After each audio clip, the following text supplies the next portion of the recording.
Se você encontrou, diga amém. Amém.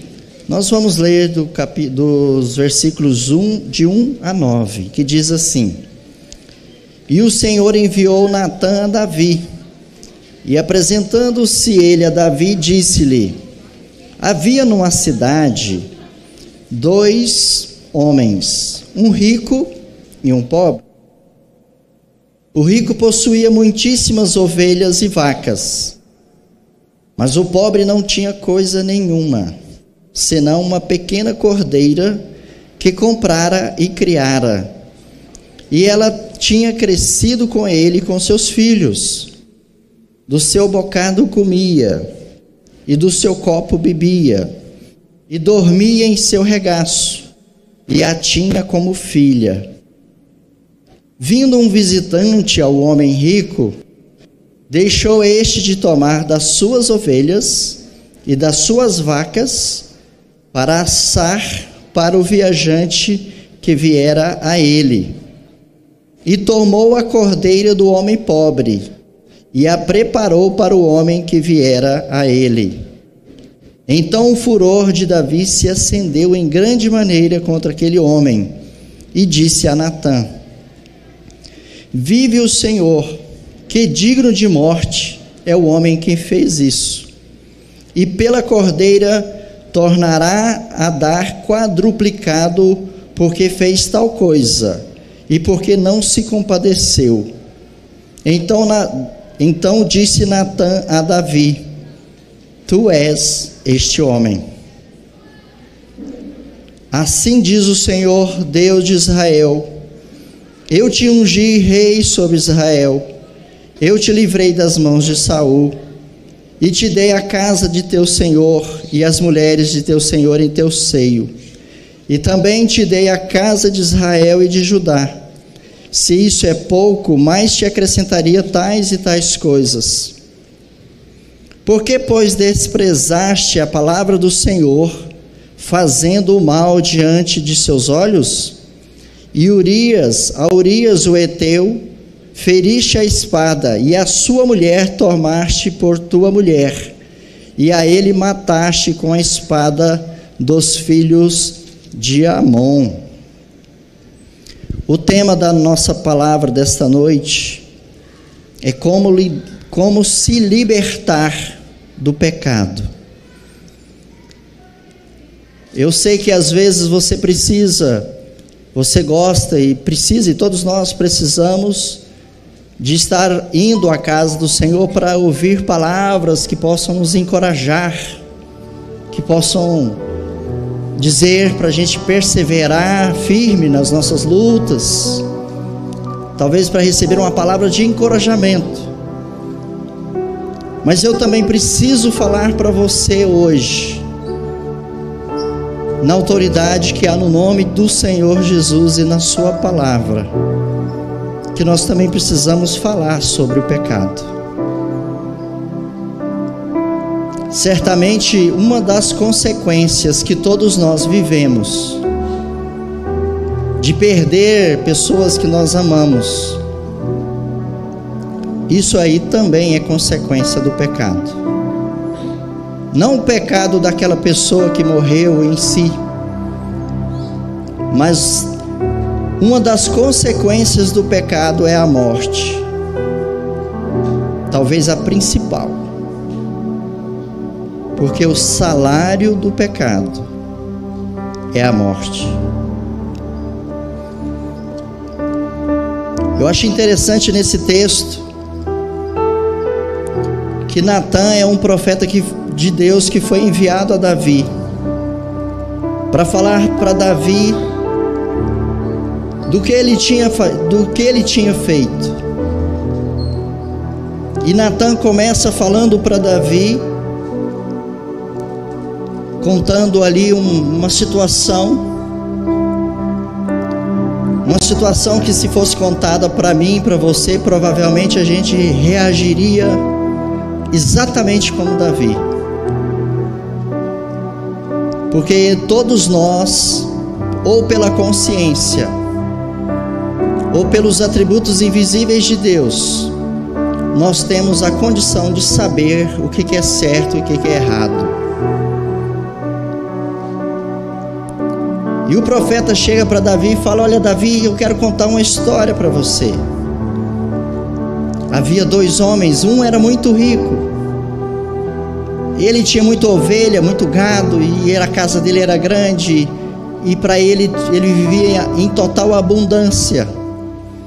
Mas havia um homem pobre, que não tinha nada, e ele comprou uma ovelhinha com muito sacrifício, e ele comprou aquela ovelhinha. E para quem tem petzinhos em casa, a Bíblia fala que ele começou a criar como se fosse uma filha.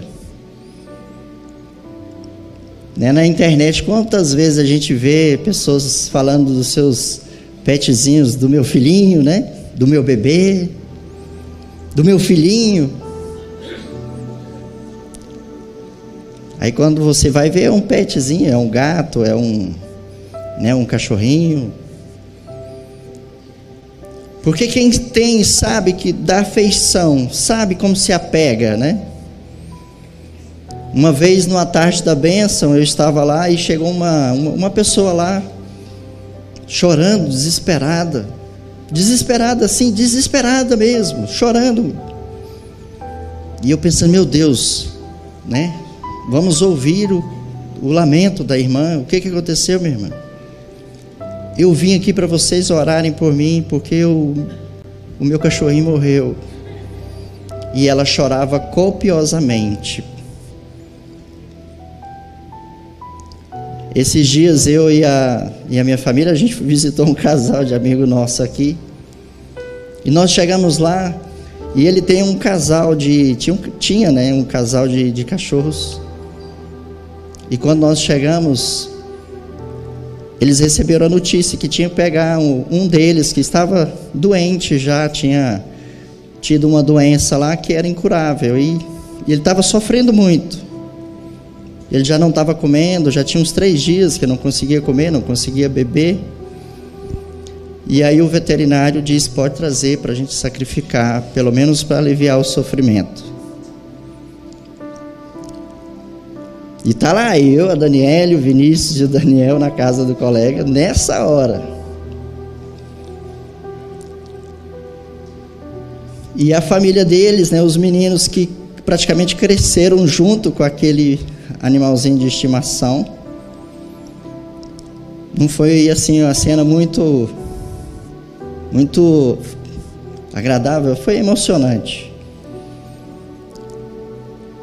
Hoje aqueles meninos são homens, criados, adultos, mas vê-los despedindo, colocando no carro e fazendo o último carinho, o último afago e despedindo, foi emocionante. E o profeta Natan está dizendo aqui para Davi: Davi, olha, tinha uma pessoa que ela tinha uma cordeirinha que ela criou no seu regaço, e fala de intimidade, né? De que comia na sua mão. Tem uns petzinhos aí que dormem junto, né? Não vou falar quem é não, né? Mas tem uns petzinhos aí que vai deitar lá na cama, que sobe no sofá, né? Que está lá junto. E o profeta está dizendo: olha, essa pessoa, esse pobre, ele tinha essa ovelhinha que era assim, a única. E aí quando veio o homem, recebeu o visitante, o rico recebeu o visitante, ele foi lá no seu curral e olhou diversas ovelhas, diversas novilhas, e não quero pegar nenhuma dessas, eu quero ir lá e pegar aquela única ovelha daquele pobre. E ele foi lá e pegou e tirou. Talvez a cena foi a cena do profeta falando, é como se quisesse que Davi visualizasse assim, olha, tirando a ovelhinha da casa e vendo os filhos chorando porque estava levando embora a única ovelhinha que eles tinham. E o interessante é que Davi, eu acho que se ele tivesse sentado, talvez nessa hora ele tenha levantado, se colocado de pé,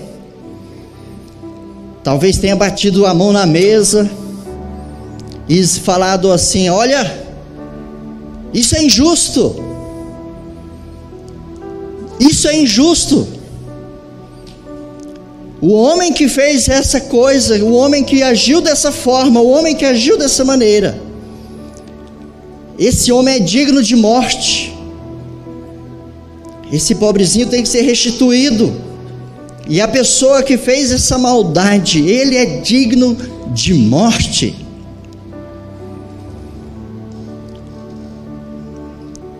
E aí Natan chega para ele e diz, olha Davi, eu vim aqui para dizer para você que essa pessoa que é digna de morte é você.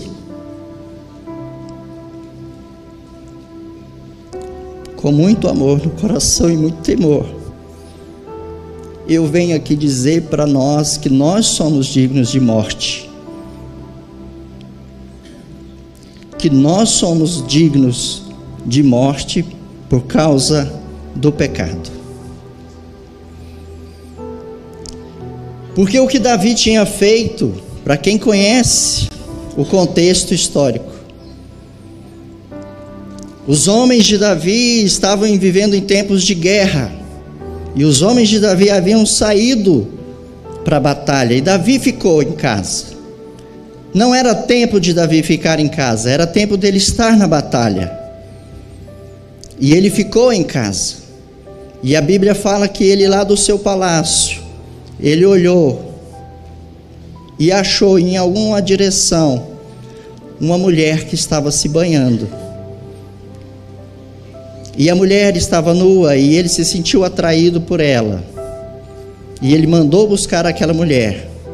Ele não quis saber se ela era casada, ele não quis saber se ela tinha um homem, se tinha um marido, ele não quis saber como era a condição dela. Ele simplesmente mandou chamá-la e se deitou com ela. E a mulher engravidou. Quando ele soube que a mulher estava grávida, ele mandou chamar o marido dela na guerra, na batalha, mandou chamar ele de volta. Para quê?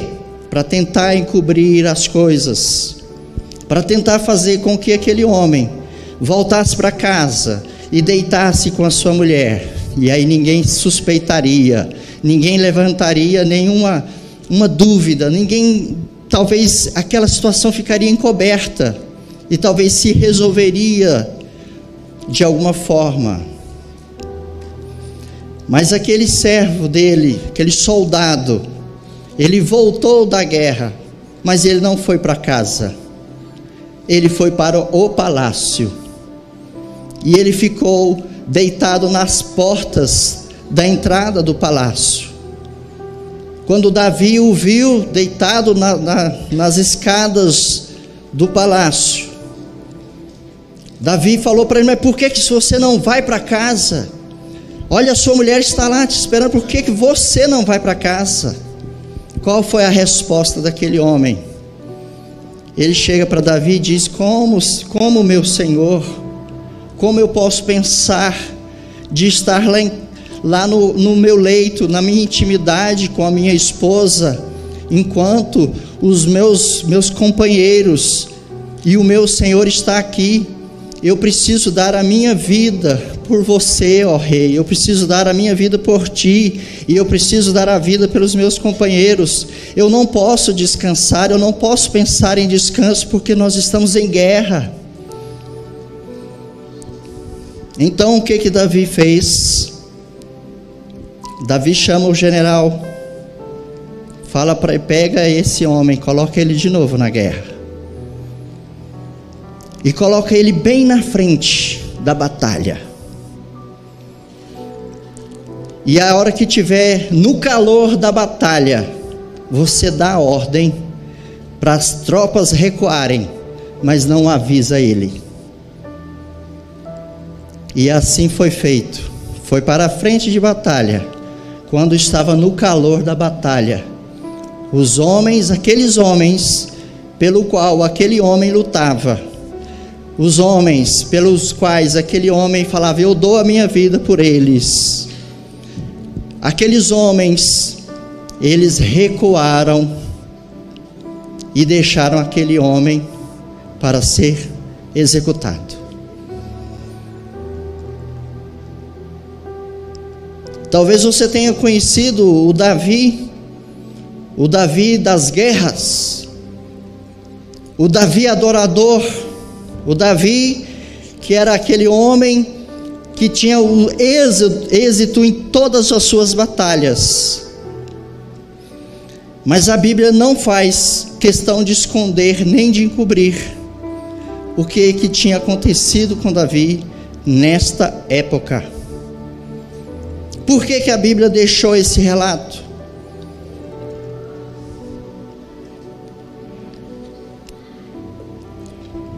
Para mostrar a mim e a você que não existe pessoas que são super crentes. Não existem pessoas que são infalíveis. Não existem pessoas que são aquelas acima de qualquer suspeita. Não existem pessoas que podem dizer que eu não peco, eu não erro, eu não caio.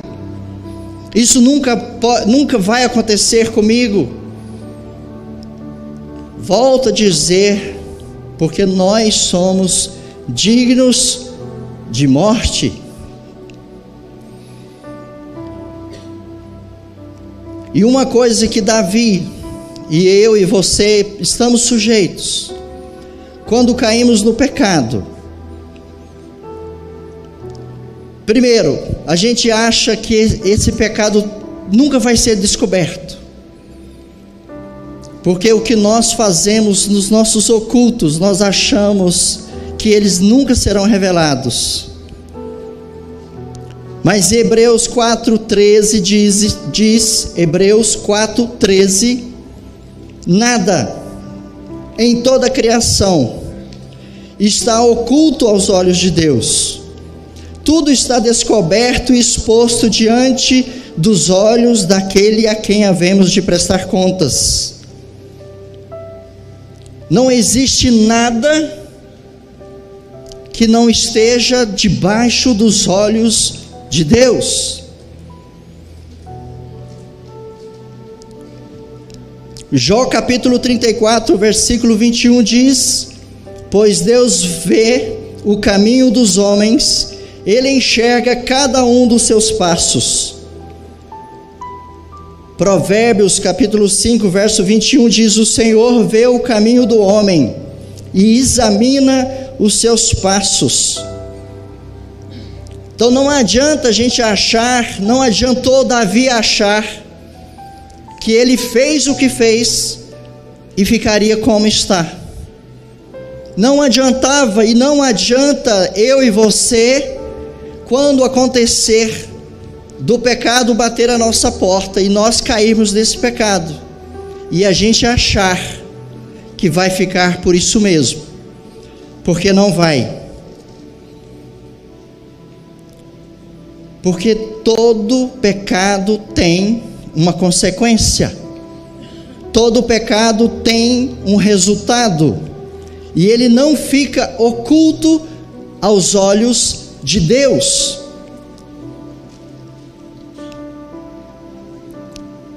Às vezes as pessoas, às vezes o Davi estivesse pensando, às vezes as pessoas pensam: o tempo vai apagar o meu pecado. Aquilo que eu fiz, aquilo que eu pequei diante do Senhor, calma, o tempo vai apagar. O tempo não apaga pecado. O tempo não encobre pecado. Às vezes pessoas lutam para esquecer o pecado. Estão lutando, estão tentando protelar, jogar adiante, achando que o tempo vai fazer esquecer. O tempo não apaga o pecado, porque os olhos do Senhor estão sobre a terra, os olhos do Senhor estão sobre os seres humanos, está sobre mim, está sobre você o tempo todo. E as consequências virão, porque o pecado é uma semente, sim, que você lança, e que em algum momento aquele pecado ele vai brotar, em algum momento ele vai aparecer. E às vezes, como umas doenças que nós chamamos de tumores malignos, muitos às vezes têm, mas ainda não têm consciência, e aí aquilo vai só piorando, e às vezes não está sentindo, mas está piorando. Quando começa a sentir, é porque já está numa situação terrível, e às vezes até irreversível.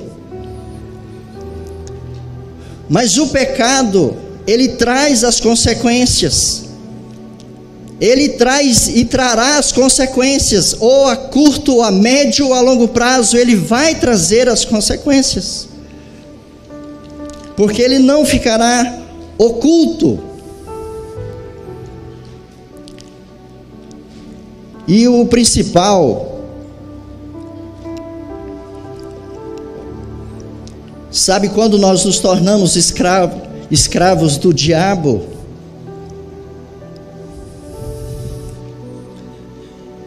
É por causa do pecado. É que você e eu nos tornamos escravos do diabo. O diabo escraviza as pessoas por causa do pecado. E eu quero falar aqui pelo menos 4. Quero falar 4 coisas pelas quais o diabo controla a vida das pessoas, e pode controlar a sua vida, em função do pecado. A primeira prisão que o diabo coloca é de não confessar o seu pecado. Davi se manteve calado. Quando Davi recebeu a notícia de que Urias havia sido morto, o que ele fala? Ok, pessoas morrem na guerra. Como se ele não soubesse do que ele tinha feito. Não, pessoas morrem da guerra. Oh, que tristeza, morreu.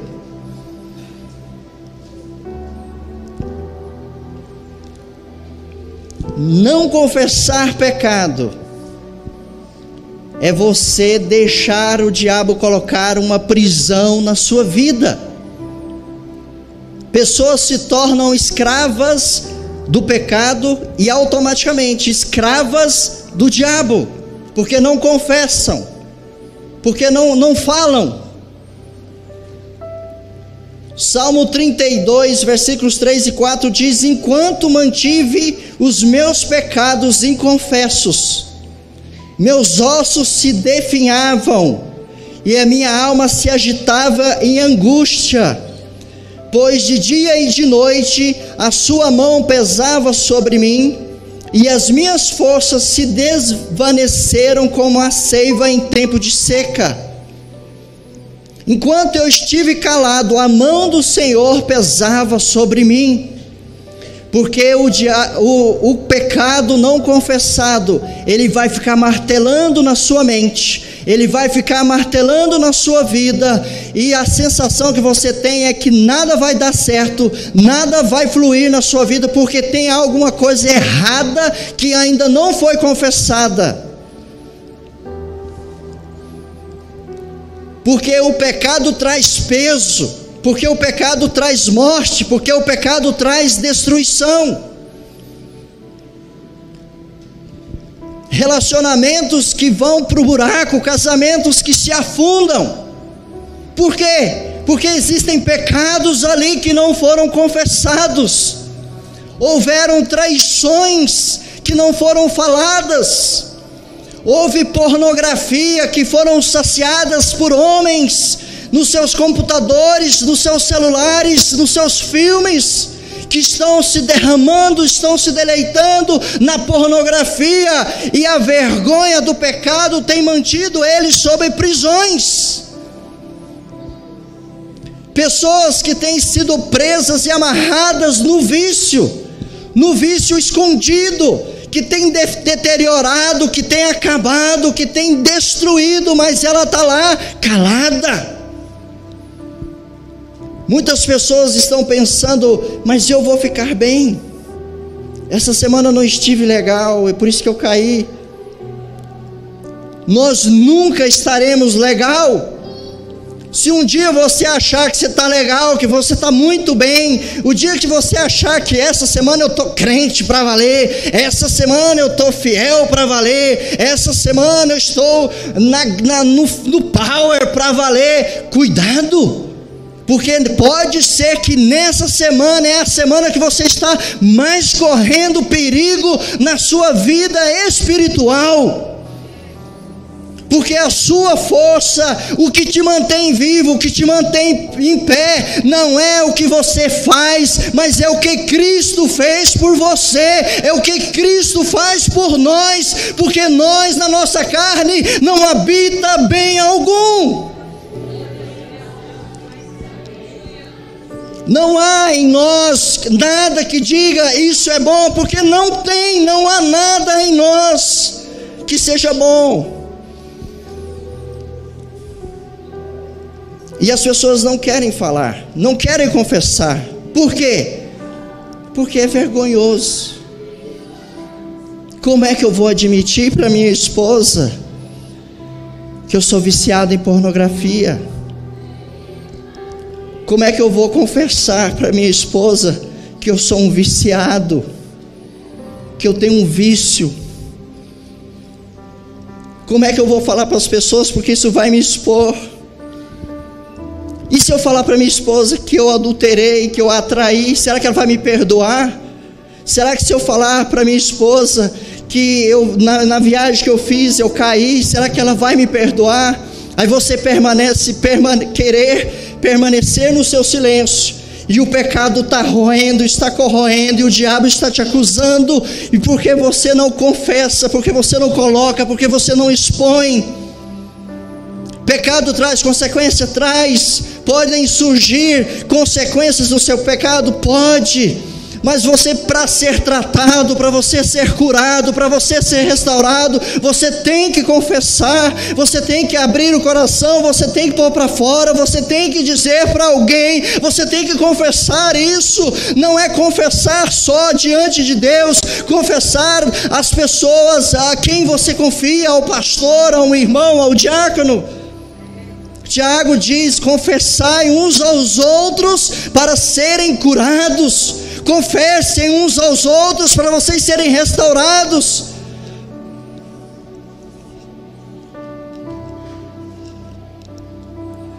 A segunda prisão,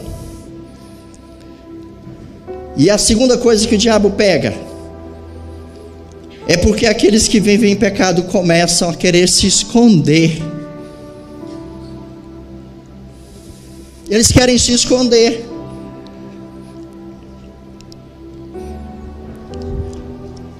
Gênesis 3:9.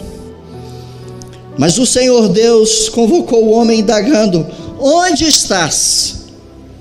E o homem declarou: ouvi o som do teu caminhar no jardim, e vendo que estava nu, tive receio, por esta razão me escondi. Por essa razão me escondi. João capítulo 3, versículo 20 diz: porque todo aquele que faz o mal odeia a luz, e não vem para a luz, para que as suas obras não sejam reprovadas. Por que os homens adoram as trevas? Porque as trevas não revelam quem você é. As trevas te encobrem. As trevas mantêm você na escuridão, no pecado e na prisão. As trevas te mantêm no lugar de aparente tranquilidade, num lugar onde você não mexe com você, não mexe quem é você, não mexe na sua vida. E lá na escuridão ninguém está vendo, e nem você mesmo não está enxergando quem você é. Mas quando você vem para a luz começa a revelar e a mostrar quem você é. A luz começa a dizer quem é você, mas não é para a sua vergonha, não é para a sua destruição. A luz vem só para te dizer: olha como você está. A palavra que o Senhor disse a Adão foi: onde você está? Onde você está? Você acha que eu não estou te vendo? Você acha que eu não sei o que você está fazendo? Você acha que vai se manter oculto aos meus olhos? A luz não é para Deus te ver, a luz é para você se ver, a luz é para você te enxergar e saber do seu estado, da sua condição. A luz não é para Deus olhar você, a luz é para você se enxergar, para você se ver.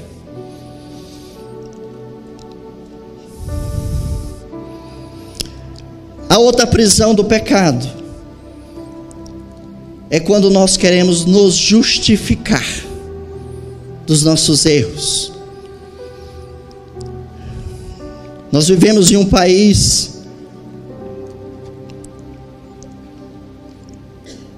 em que, se você perguntar, talvez assim a maioria da população, eles vão querer se justificar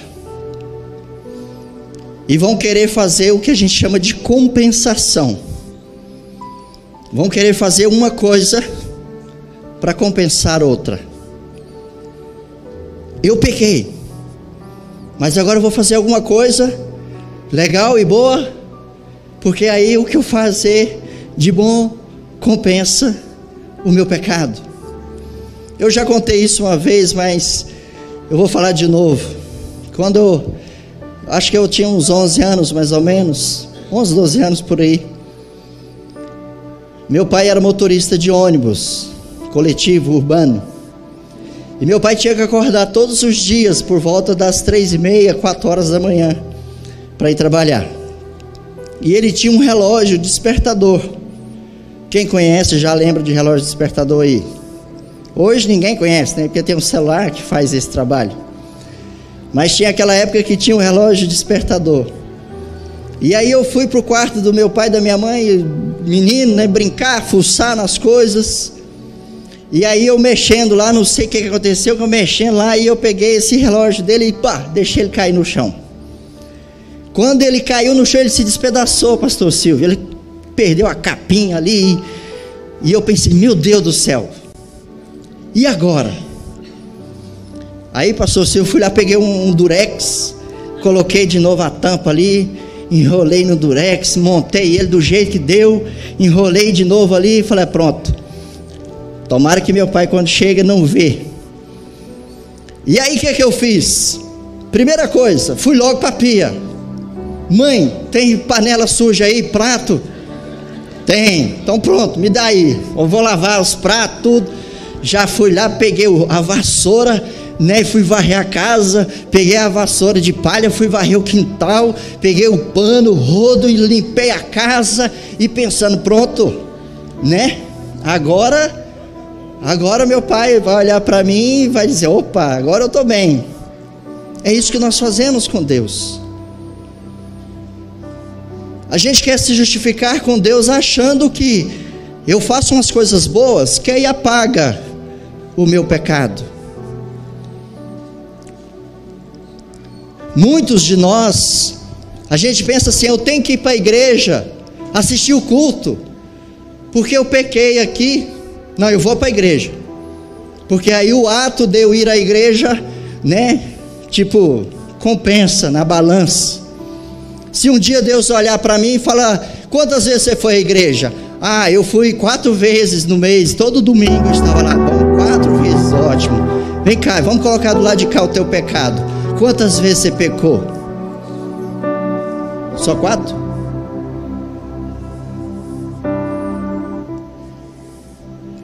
quero dizer um negócio para você: não tente chegar diante de Deus por compensação. E isso é uma cilada, é uma arma que o diabo usa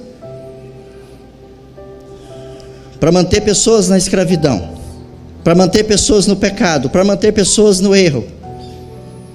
Porque eles acham que fazendo assim, se chegar o dia mal, e se a morte bater na minha porta, não, mas daí Deus vai lembrar, né? Vai lembrar que eu fiz umas cestas básicas, né, irmã Abigail? Eu tinha um vizinho lá que era pobre, e aí eu fui lá e ajudei ele, né? Então, acho que Deus vai lembrar disso. Com o pecado não existe compensação da sua obra pelo seu pecado.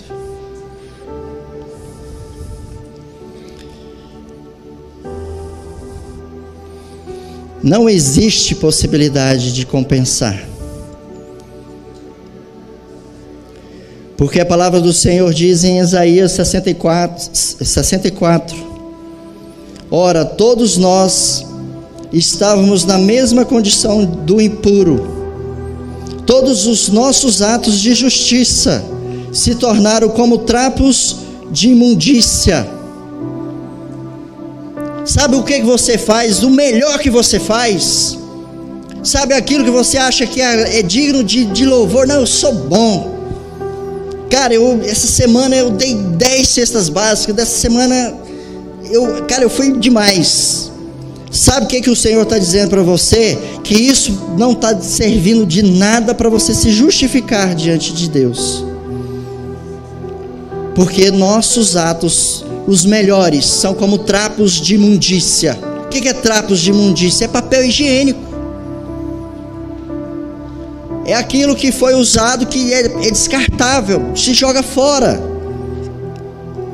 Tiago capítulo 2, versículo 10 diz: porquanto quem obedece toda a lei, mas tropeça em apenas uma das suas ordenanças, torna-se culpado de quebrá-las integralmente. Por isso não existe compensação, por isso não existe formas de você ser justificado fazendo compensações. Por isso que, por mais que você tente compensar, não vai te justificar diante de Deus. Eu lavei prato, irmã Rícia, eu passei pano na casa, mas se meu pai quisesse executar sobre mim o que eu merecia ser castigado pelo meu pai, eu merecia receber aquilo que eu fiz. Talvez com pessoas a gente ainda tenta fazer isso, talvez com pessoas, às vezes você traiu a sua esposa, aí você chega em casa com um buquê de rosas, você chega com bombom, você chega em casa querendo fazer a comida, você chega em casa todo carinhoso para sua esposa, que você pensa assim: se eu fizer algo bom para ela, vai apagar o mal que eu fiz. Mas eu tenho certeza, e eu te digo isso, que não tem bombom, não tem chocolate, não tem palavras de elogio, não tem nada que você faça que vai acalmar o coração da sua esposa se você a traiu, porque o sentimento que vai provocar nela é esse sentimento de morte, de destruição, que você matou a sua esposa, porque você mata as pessoas quando você perde a confiança delas. Entende por que compensação não serve?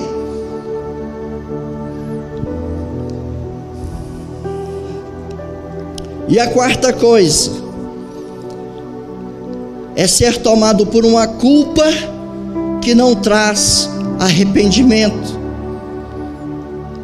Se você tem consciência do pecado e sabe: não, eu pequei, realmente eu pequei, mas se o pecado não trouxe nenhuma mudança de postura, de atitude, não mudou a sua forma de pensar, se ela não mudou a sua forma de ver, se ela não muda a sua vida, não adianta você ficar triste porque você pecou, porque você vai voltar ao pecado, você vai pecar de novo, porque o pecado é uma questão de natureza, o pecado é uma questão de prisão, o pecado é uma forma que você está, que não adianta você, eu pequei, aí pecou, mas continua fazendo, continua agindo, continua na mesma condição, aquilo não vai trazer nenhuma mudança.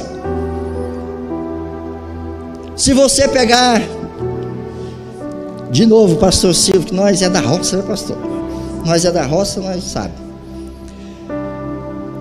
Pastor Silvio, imagina, a gente pega um porco, vai lá no chiqueiro, pega um porco, a gente leva ele lá para o banheiro, a gente pega uma escova, sabão e lava bem o porco, solta o porco,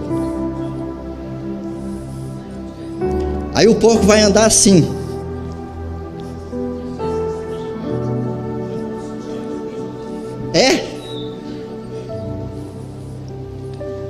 não, o porco não vai andar. Na primeira oportunidade ele vai rolar na lama de novo, na primeira oportunidade ele vai se lamear todo.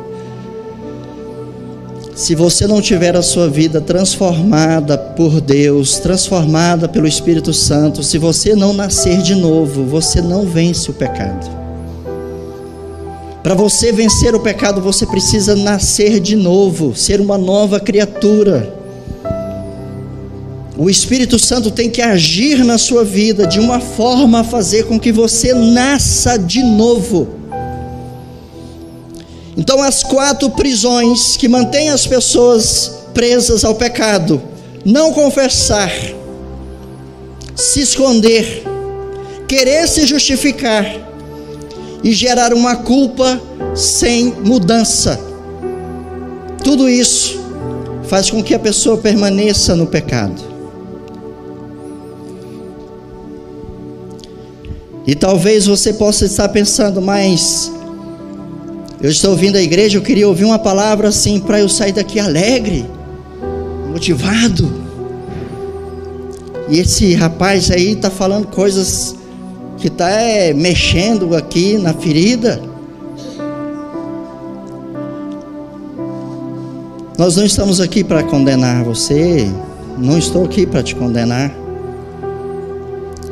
mas eu estou dizendo que eu estou aqui para te dizer que o pecado aprisiona, que o pecado traz prisão, uma prisão que destrói você, destrói sua família, destrói o seu relacionamento com Deus.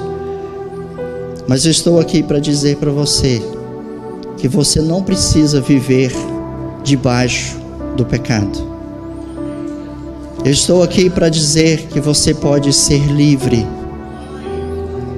Eu estou aqui para dizer que tudo que eu sou, tudo que você é, tudo que Davi fez, diante de Deus, todos nós somos merecedores de morte. Mas o Senhor olhou para mim, olhou para você e nos amou. Ele olhou para mim e para você e disse: eu amo você e quero restaurar a sua vida.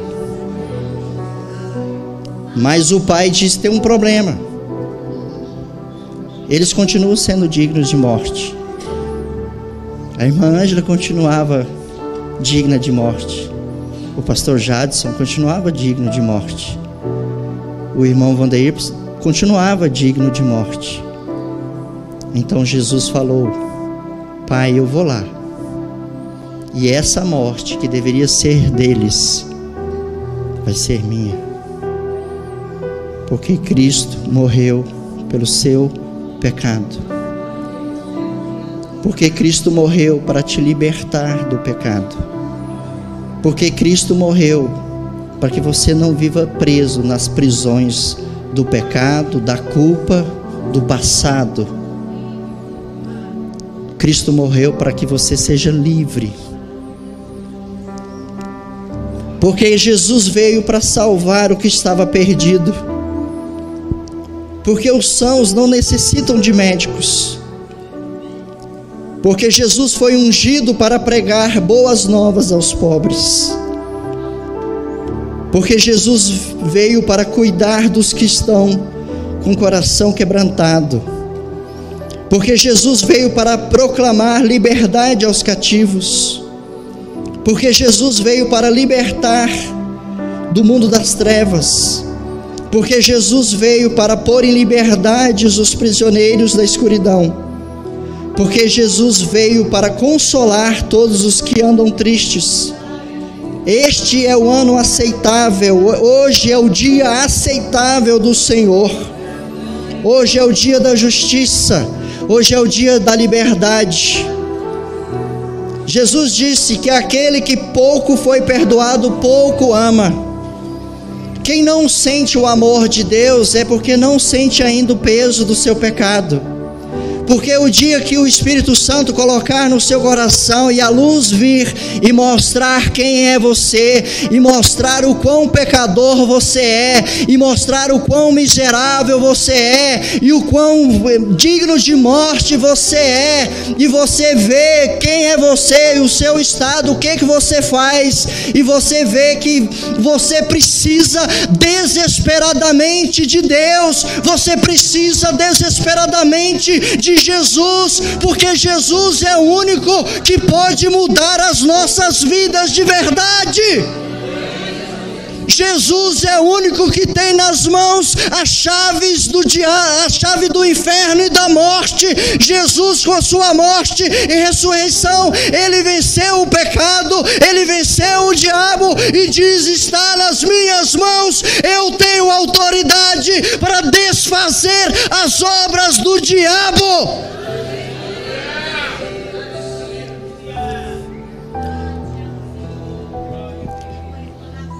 Talvez, se você não sentiu ainda o grande amor de Deus, é porque você ainda não sentiu o quão grande era o seu pecado.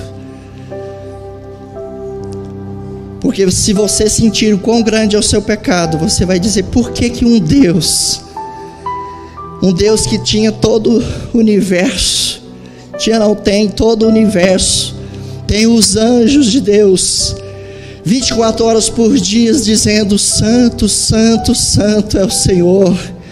Aquele Deus que é entronizado, aquele Deus que é exaltado, aquele Deus que é digno de adoração, aquele que todo o céu se curva diante dele em adoração, dizendo: santo, santo, santo. Por que esse Deus santo, santo, santo está olhando para você e se importa com você? É Ele que está dando a oportunidade para você nessa noite de dizer: se arrepende. Hoje é o dia de arrependimento. Você quer mudar a sua vida, você quer ter sua vida transformada pelo poder de Deus. Talvez hoje é o dia de você sentir o peso do pecado. Hoje é o dia de você sentir a pressão e o peso, mas não é para te matar, não é para te destruir, é só para mostrar que você está nas trevas e Jesus é a luz, e a luz que brilha nele pode brilhar em você, a paz que está nele pode estar em você, a água que é ele pode jorrar de dentro do seu interior, as águas da vida podem fluir de dentro de você e você ser saciado. Porque nós vivemos em um mundo, nós vivemos em um tempo que é só morte, é guerra, é destruição, é pandemia, é enfermidade, é isso, é aquilo. Que esperança nós temos? A esperança que nós temos é um Deus que olha para você, que está olhando para você, e está dizendo: eu amo você do jeito que você é, mas eu não quero que você permaneça como você está. Eu amo você do jeito que você está. Eu sou uma pessoa que sou dominada pelo pecado, e esse pecado me tirou o lar, tirou minha família, tirou minha dignidade. Eu já nem sei quem eu sou, não sei, eu perdi minha identidade. O Senhor pode trazer restituição na sua vida, porque a vontade de Deus é que você seja semelhante a Ele. Porque quando você se enche de Cristo, Deus olha para você e vê Cristo em você. Não são as suas obras mais, não é você a sua pessoa, mas é Cristo em você. E o que eu estou oferecendo para você nessa noite é que Cristo habite dentro do seu coração, que Cristo habite no teu interior, para quando Deus olhar para você, Ele vê Cristo em você. A justiça de Deus é Cristo, a paz de Deus é Cristo na sua vida.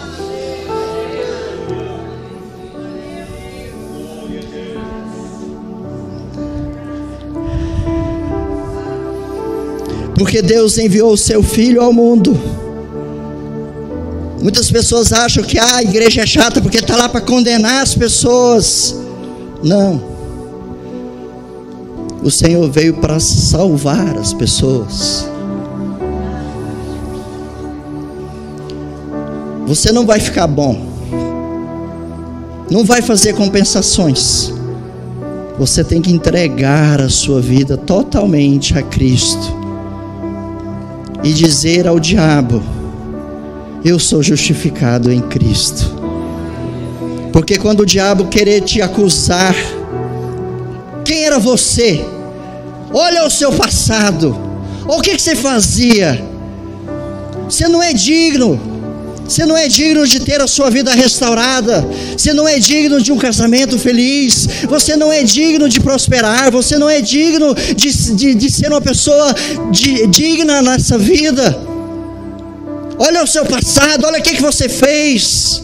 Quando o diabo começar a te acusar, você diz: eu sei o que eu fiz, mas eu também sei o que Cristo fez por mim. Eu sei que a minha esperança está em Cristo. Eu sei que a minha vida está em Cristo. Eu sei que eu posso crer no amanhã, porque Cristo vive em mim. Eu sei que quando os meus olhos se fecharem, eu sei que o meu Senhor estará me recebendo de braços abertos, porque Cristo está em mim. Cristo é minha justiça. Aleluias. Bispo Silvio, é contigo. Equipe de louvor, vem para cá.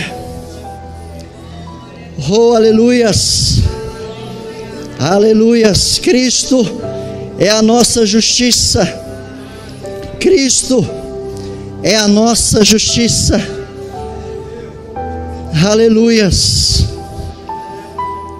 Louvado seja o nome do Senhor.